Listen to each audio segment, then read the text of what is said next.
Bonjour à tous et bienvenue à cette table ronde sur les métiers en tension dans le secteur du transport et de la logistique. Donc, dans cette table ronde, on évoquera notamment les questions du bonus-malus, des formations professionnelles, etc. Je me trouve en présence de Madame la sénatrice Frédérique Puissat. Madame la sénatrice, bienvenue et merci d'être parmi nous aujourd'hui. Vous êtes sénatrice LR de l'Isère, précédemment vice-présidente de la mission d'information sur le thème ubérisation de la société. Vous êtes très active sur les sujets de bonus-malus notamment, et ce sera un des aspects principaux abordés aujourd'hui.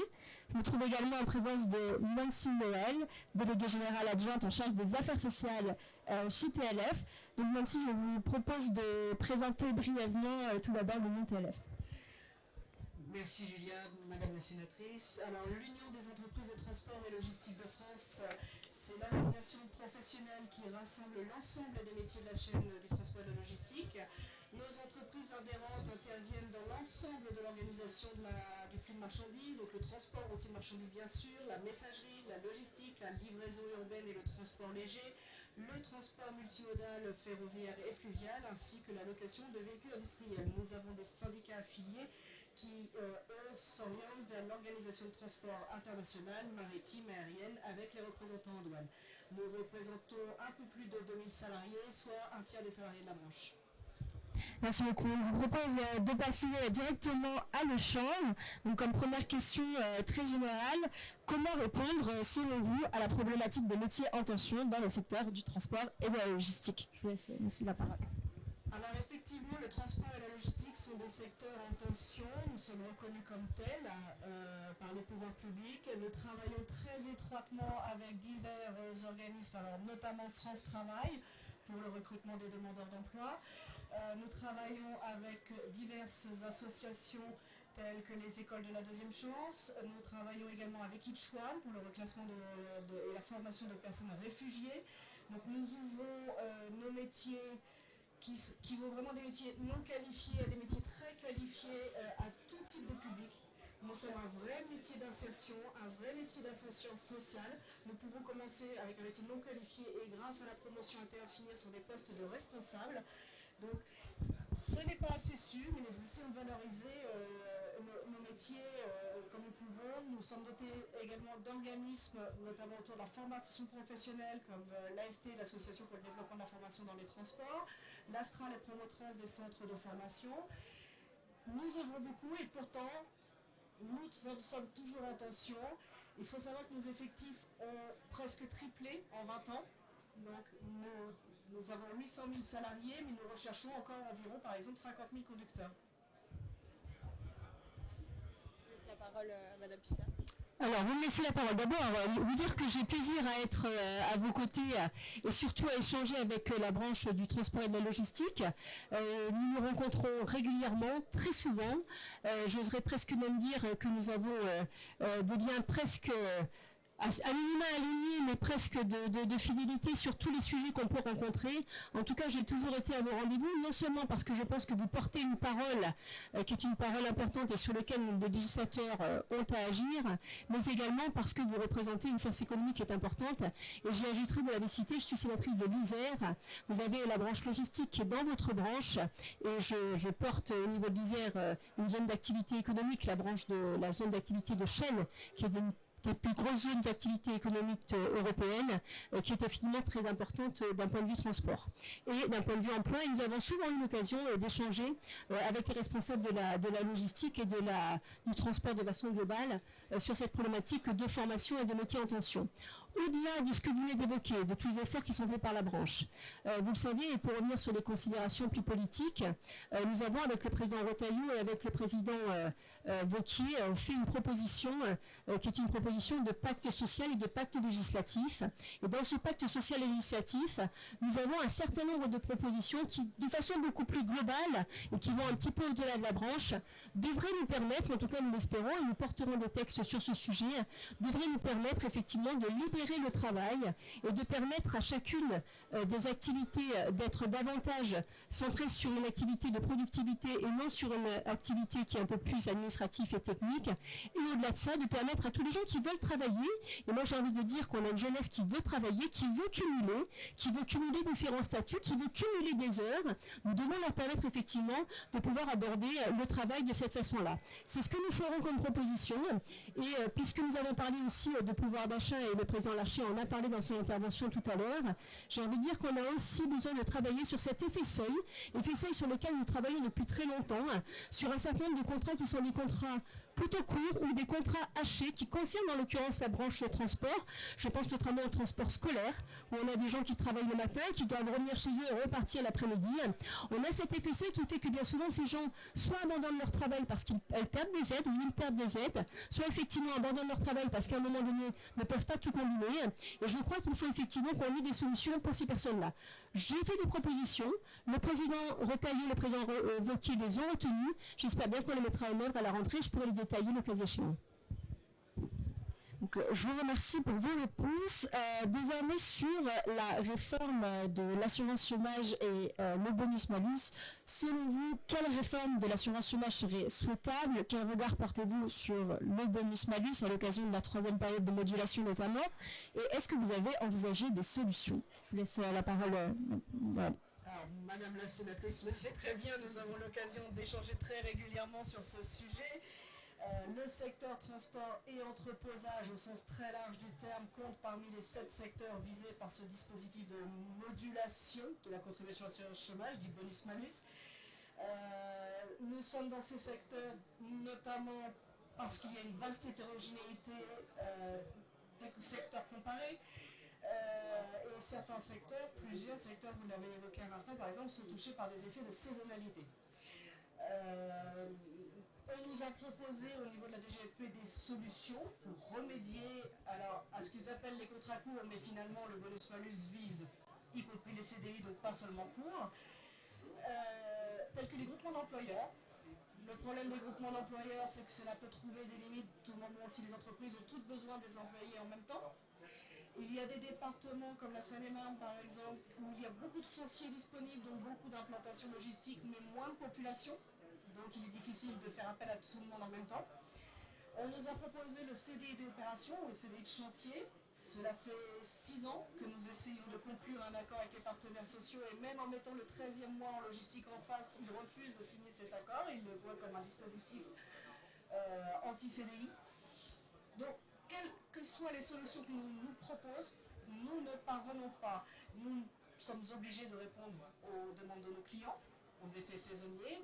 La rentrée scolaire tombera toujours au même moment, les fêtes de fin d'année tomberont toujours au même moment.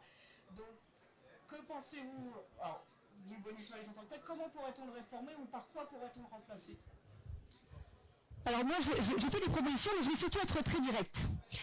Il faut supprimer le bonus-malus. J'en suis intimement persuadée. Je souhaitais quand même revenir et permettez-moi de prendre un tout petit peu de temps sur la loi, non pas qui a créé le bonus-malus, parce que le bonus-malus existait préalablement, mais sur la loi qui s'appelait pour la liberté de choisir son avenir professionnel, qui était une loi de juin 2018 et qui a abrogé l'article 54-22-12 du Code du travail sur effectivement les contrats courts.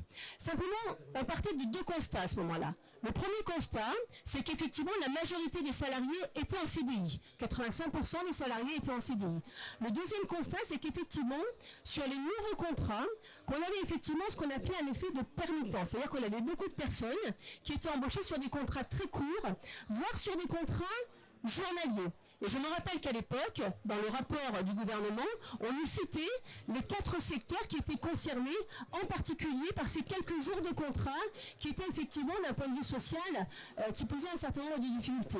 Les 4 secteurs qui étaient concernés, je vais les citer, c'était l'art et le spectacle, l'édition audiovisuelle et diffusion, l'activité pour la santé humaine, l'hébergement médico-social et social. Il n'y avait nullement les 7 branches qui derrière ont été concernées par le décret. Mais ça, c'était le premier constat.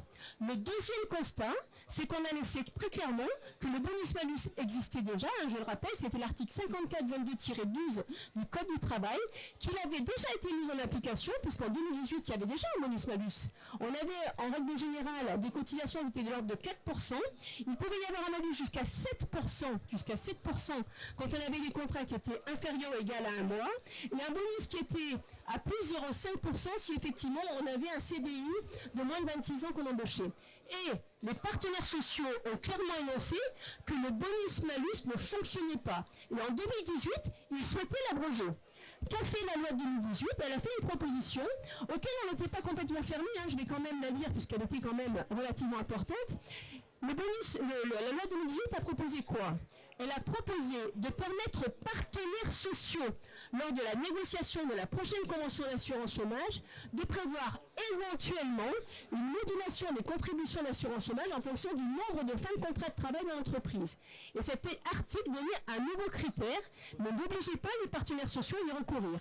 Or, qu'est-ce qui s'est passé? Le fait que l'assurance chômage n'ait pas donné lieu à un accord entre les partenaires sociaux, il y a eu un décret, et c'est le gouvernement qui, de façon unilatérale, a choisi 7 secteurs et a mis en place le bonus-malus. Il y a très longtemps qu'on s'est aperçu que ce bonus-malus dans ces 7 secteurs n'avait pas fonctionné. Et nous avons pris le constat et fait le constat commun qu'il fallait effectivement y remédier. Vous avez fait non seulement des propositions, mais vous êtes allé au tribunal, et vous avez pour partie gagné, mais pour partie vous n'avez pas effectivement permis d'aboutir là où nous devions aboutir.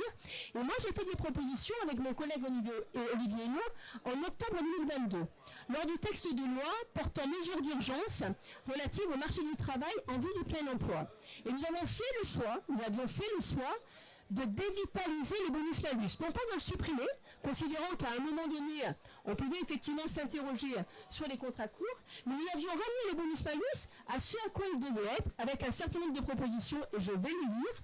On limitait, en l'occurrence, la partie malus à la fin du contrat prise en compte au CDD d'une durée inférieure ou égale à 1 mois hors remplacement de salariés absents.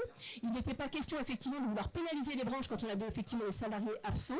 On plafonnait la modulation des contributions d'assurance chômage à 0,5 points et non pas 1 point, parce qu'effectivement pour les entreprises ça pose un certain nombre de difficultés.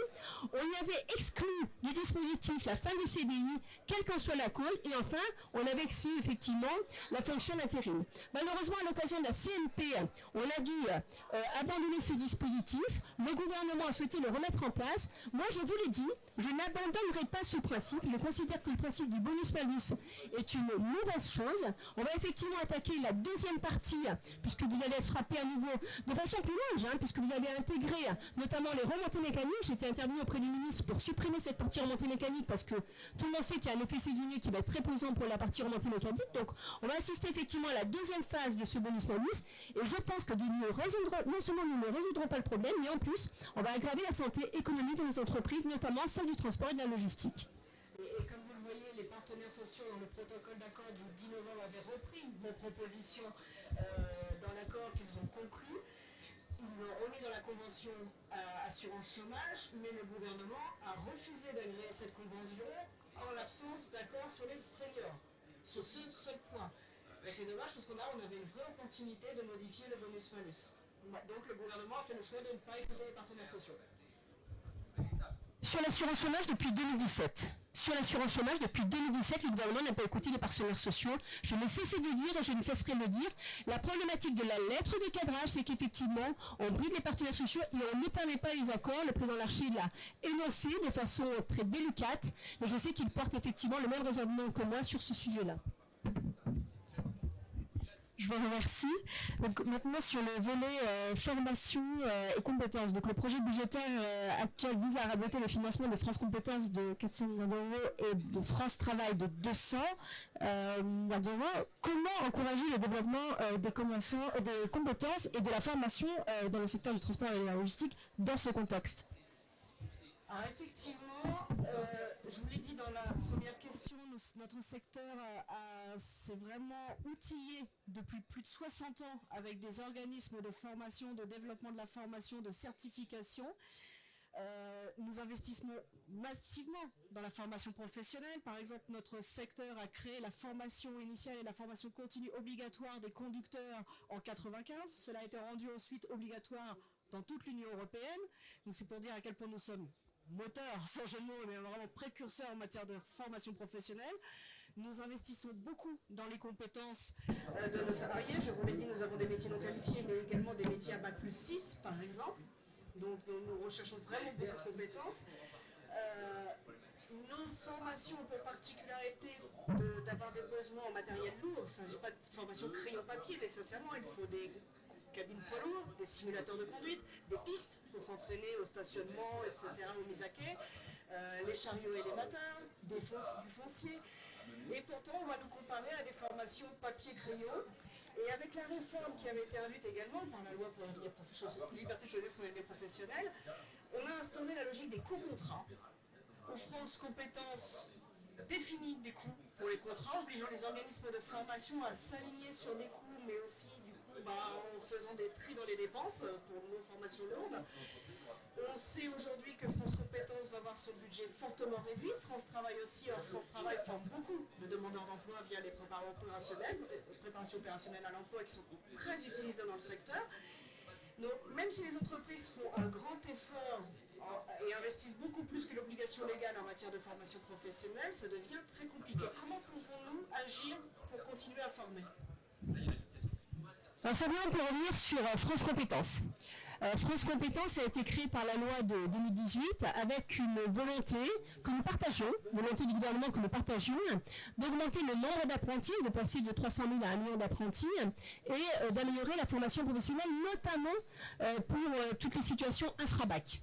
Alors on a non seulement partagé cette compétence, mais on a effectivement poussé, avec quand même un écueil que nous avions pointé dès 2018, puisque nous n'avions pas voté cette loi au niveau du Sénat, la commission mixte paritaire avait été un échec, c'est qu'effectivement on étatisait l'apprentissage et on étatisait la formation professionnelle, qui préalablement était gérée par les régions. En étatisant et en créant France Compétences, 1er janvier 2019, au 1er janvier 2023, 7 milliards d'euros de déficit. Étatisation, 7 milliards d'euros de déficit. Alors certes, on a développé l'apprentissage, certes, on a développé la formation professionnelle, mais on a créé, et la Cour des comptes l'a dénoncé, un guichet ouvert où effectivement on puisait pour former, on puisait pour faire l'apprentissage, sans s'assurer que les recettes étaient là. Et les recettes n'étaient pas au rendez-vous, et nous avons un déficit qui pose un certain nombre de difficultés que nous n'avons toujours pas résorbées de façon structurelle. Donc les législateurs que nous sommes, avec effectivement un souci de la dépense publique, avons un vrai sujet sur le financement de l'apprentissage et de la formation professionnelle. Former, oui, développer l'apprentissage, oui, mais pas à n'importe quel coût et pas à des déficits qui seraient des déficits sur lesquels nous ne pourrions plus intervenir. Alors nous avons fait un certain nombre de propositions. D'abord, nous avons souhaité que la formation professionnelle soit recentrée sur l'activité économique. C'est une grosse différence entre la majorité du Sénat et l'opposition. Nous avons une opposition qui prône une formation qui puisse être exportable dans la vie, donc du coup qui puisse être ouverte sur un certain nombre de sujets. Je rappelle que l'exemple typique, c'est la formation du permis moto et la possibilité avec le CPF de passer effectivement à une formation et à un passage au permis moto qui a été fortement plébiscité et qui a creusé le déficit de France Compétences. Nous souhaitons recentrer la formation sur les financeurs, c'est-à-dire les entreprises qui financent la formation, donc sur l'activité professionnelle. Et enfin, sur l'apprentissage, nous avons fait un certain nombre de propositions. Alors, des propositions ont été faites selon effectivement la taille de l'entreprise ou selon effectivement le niveau de formation des apprentis. Je ne suis pas effectivement je ne penche pas sur le fait qu'il faille privilégier les apprentis post-bac ou après le bac. Je pense qu'il faut effectivement favoriser tout l'apprentissage, quel que soit le niveau de formation. Par contre, je pense qu'il faut effectivement qu'on fasse des efforts sur les branches qui ont des vraies problématiques sur le pouvoir d'achat et sur lesquelles on a effectivement une impossibilité de faire progresser les salariés dans ces branches. Je pense qu'il faut mettre le paquet là-dessus, de façon à ce qu'on puisse avoir un apprentissage et une formation professionnelle qui soit effectivement fléchée sur les secteurs qui en ont le plus besoin, parce que sinon nous n'y arriverons pas, et je pense qu'il faut être lucide sur le sujet. Alors, juste un complément, parce qu'effectivement vous avez parlé beaucoup d'apprentissage. Le secteur, par la réforme, s'est vraiment réorienté vers l'apprentissage. On a connu un gros boom de l'apprentissage ces dernières années. Cependant, nous sommes aussi un métier de seconde partie de carrière. notamment quand les enfants sont grands, papa et maman sont plus disponibles, ils peuvent travailler des horaires plus atypiques.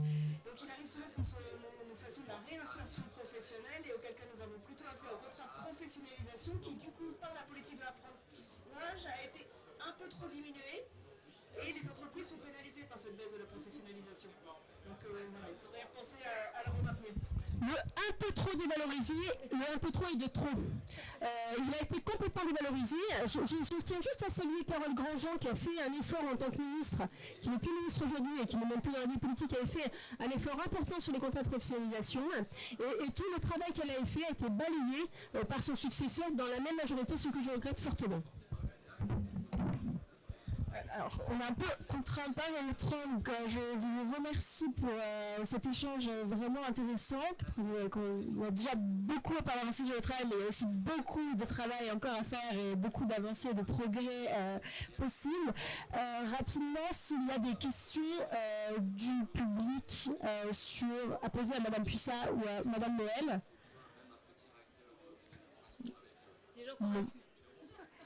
Des questions sur...